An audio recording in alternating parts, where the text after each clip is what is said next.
सबसे पहले late part के लिए माफ़ी चाहूँगी। ज़्यादा देर न करते हुए अगले पार्ट की शुरुआत करते हैं। एक लंबा सफ़र तय करने के बाद सभी दिल्ली एयरपोर्ट पर पहुंच चुके थे। सभी एक दिन दिल्ली में आराम करने के बाद दूसरे दिन डिवाइडेड स्टेट के लिए निकलने वाले थे। आयत को हिंदुस्तान की ज़मीं पर बहुत ही सुकून महसूस हो रहा था। वो आंखें बंद करके उन फिजाओं को अपने आप में समा देना चाहती थी। काव्या उसके कंधे पर हल्के से मारकर, तो कैसा लगा अपने देश में पहली बार आकर? आयत हल्के से आंखें खोलकर, बहुत सुकून महसूस हो रहा है, जैसे कि 23 सालों में जिंदगी में बहुत कुछ अधूरा सा था। अंजलि, आई विश कि एक बार तुम अपने परिवार से मिल पाती। दिया उसकी बात सुनकर, अरे तुम सब क्या बातें लेकर बैठ गए, अब जल्दी चलो, हमें होटल पहुंचना है। और वो आयत को अपने साथ खींचकर आगे ले गई। थोड़ी देर में सभी अनंत ने बुक की हुई होटल में पहुंच चुके थे।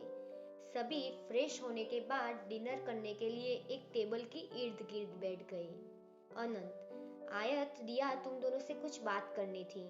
आयत, हाँ कहो। अनंत, एक्चुअली तुम सब जानते ही हो कि आई एम फ्रॉम पुणे और कुछ दिन बाद मेरे कजिन की शादी भी है, तो अगर तुम दोनों को ठीक लगे तो मैं और माइकल महाराष्ट्र चले जाते हैं और तुम दोनों यूपी यानी कि यहीं से काम स्टार्ट कर दो।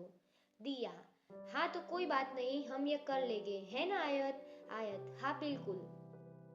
अनंत, थैंक यू गाइस, तो फिर आप लोगों को जैसा ठीक लगे उस तरह से मैनेज कर लेना। दिया, वो तो ठीक है, लेकिन हम यहाँ तो मैनेज कर लेंगे, लेकिन फिर आगे? प्रियांक, यहाँ पर तुम दोनों को ज्यादा समय नहीं लगेगा, इसलिए इसके बाद तुम दोनों यूपी के कैपिटल लखनऊ से स्टार्ट करना।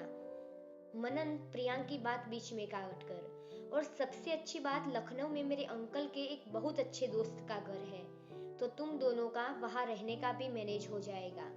और लखनऊ से बहुत सी हिस्टोरिकल प्लेसेस कुछ ही घंटों की दूरी पर है, तो रिसर्च में भी आसानी हो जाएगी।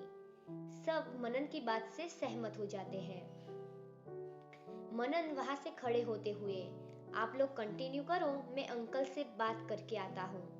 वही दूसरी तरफ लखनऊ में सब डाइनिंग टेबल पर बैठकर खाना खा रहे थे। आज हर रोज से दो चेहरे अलग दिखाई दे रहे थे। यह दो लोग कोई और नहीं बल्कि नाहिद बेगम और उनकी बेटी मनहा थे। शारिक साहब के शबीना के साथ निकाह कर लेने के बाद शमशेर साहब ने अपने किसी करीबी रिश्तेदार के यहाँ नाहिद का निकाह करवा दिया था। वो अक्सर अपनी बहन नगमा बेगम और मामू जान से मिलने आ जाया करते थे। वो चाहती थी कि भले ही वो उस घर की बहू ना बन पाई, लेकिन वो अपनी बेटी मनहा को इस घर की बड़ी बहू बनाकर ही रहेगी। और वो आज पक्के इरादे के साथ आई थी कि वो आज अपनी बाजी से मनहा और कबीर के बारे में जरूर बात करेगी। मनहा अयान और ऐना से सिर्फ 4 महीने बड़ी थी। वह एक बेहद सुलझी हुई और साफ दिल की लड़की थी। कमरे में नगमा बेगम, नाहिद क्या कर रही हो तुम कबीर के लिए बीजान के इरादे से अच्छी तरह से वाकिफ हो। नाहिद, आपा आप भी जानती हैं मेरे साथ जो हुआ उस औरत की वजह से, और आपको क्या लगता है जो इंसान आज तक लौटा नहीं, वो अपनी बेटी ब्याहने के लिए वापस आएगा? दरअसल कुछ साल पहले शाहिद के एक दोस्त की मुलाकात मीटिंग के सिलसिले में शारिक साहब से न्यूयॉर्क में हुई थी। बात बात में उन्होंने आयत का जिक्र किया था। फिर क्या था, उन्होंने यह बात आकर शाहिद साहब को बताई। तब यह जानकर बीजान के साथ साथ शमशेर साहब के कठोर चेहरे के पीछे भी उन्होंने एक खुशी महसूस की थी। एक दिन बातों बातों में बीजान ने कहा कि अगर उन्हें मौका मिला तो वह उनके शारिक की बेटी का निकाह कबीर से करवा देगी, जिसे मजबूरन बेटी की मोहब्बत में शारिक घर लौट आए। इस बात को शायद उस वक्त किसी ने इतनी तवज्जो नहीं दी थी, लेकिन वहां मौजूद हर शख्स के दिल में यह बात बैठ सी गई थी। शमशेर साहब की आंखों में भी अपने बेटे के लिए तड़प देखी जा सकती थी, और बीजान तो उनकी माँ थी। एक माँ अपने बच्चे को एक पल के लिए भी दूर न करे, लेकिन यहाँ तो 27 सालों से एक माँ अपने बेटे के इंतजार में बैठी थी। बेशक नगमा को अपनी भांजी का ख्याल था, लेकिन जो 27 सालों से हर शख्स की आंखों में उन्होंने तड़प देखी है, वो एक फैसले से दूर हो सकती है तो वो बेशक उस फैसले को आजमाना चाहेगी। नगमा, नाहिरिया तय करने वाले हम कोई नहीं है, ऊपर वाला मालिक है, जैसे अल्लाह ताला ने चाहा वैसा होगा। ऐसे ही दोनों बहनों के बातों का सिलसिला चलता रहा। वहीं दूसरी तरफ कबीर अपने कमरे की बालकनी में चांद को निहार रहा था और आज अपने कमरे में आते वक्त अपनी अम्मी और खाला जान के बीच हुई बात और बी जान की इच्छा के बारे में सोच रहा था। कबीर, बड़ी अजीब बात है, जिसको कभी देखा नहीं, यहाँ तक कि उसका नाम भी नहीं पता, उससे निकाह, लेकिन इतना कहकर थोड़ी देर चुप रहने के बाद, अगर मेरे परिवार की खोई खुशियां ऐसे वापस मिल सकती हैं तो मुझे वो भी मंजूर है। वहीं दूसरी ओर मनन ने अपने अंकल से बात करके आयत और दिया के रहने के लिए भी बात कर ली थी।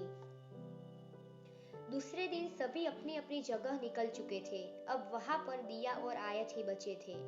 आयत ने अपने अम्मी अब्बू से फोन के जरिए बात की, लेकिन वो अपने बदल चुके स्टेट के बारे में बताना भूल गई। आयत और दिया ने 3 दिन तक दिल्ली में रहकर वहां के हिस्टोरिकल प्लेसेस के बारे में रिसर्च की, जैसे कि लाल किला, कुतुब मीनार, हुमायूं का मकबरा जैसे बहुत सी जगह पर जाकर वहां के लोगों से बात की और सारी जानकारी इकट्ठी की। और आज दोनों फाइनली लखनऊ के लिए निकलने वाली थी, जहां पर शायद आयत का इंतजार उसकी तकदीर कर रही थी। दोनों ने होटल से सामान लेने के बाद एक कैब बुक करने के बाद दोनों रेलवे स्टेशन की ओर चल दिए। दोनों ने प्लेन से ना जाकर ट्रेन से जाने के आयत की फरमाइश पर डिसाइड किया। दोनों फाइनली अब ट्रेन में बैठ चुके थे। आयत और दिया बैठकर दिल्ली में जो रिसर्च किया उसके बारे में डिस्कशन कर रही थी। उन्हें लखनऊ पहुंचने में अभी कम से कम 6 घंटे लगने वाले थे। आयत, अरे यार, मैं अम्मी अब्बू को बताना ही भूल गई हमारे स्टेट चेंजेस के बारे में। दिया, कोई बात नहीं, अब जब बात हो तब बता देना। आयत, ठीक है। दिया, तुम्हें पता है मुझे ना आज न जाने क्यों बेहद खुशी महसूस हो रही है। दिया, ऐसा इसलिए क्योंकि तुम अपने देश में हो। आयत, हाँ ऐसा हो सकता है, सच कहूँ तो अम्मी सच कहती थी, अपने देश की बात ही कुछ और है। दिया, मुझे तो सबसे खुशी की इस बात की हो रही है कि हम दोनों साथ में हैं। तुम्हारे साथ तो मैं ऐसे ही पूरी दुनिया घूम सकती हूँ। उसकी बात सुनकर आयत मुस्कुराने लगती है। आगे आयत की जिंदगी क्या मोड़ लेगी, यह जानने के लिए सुनते रहिए एक लफ्ज मोहब्बत मेरे यानी कि साकिरा के साथ।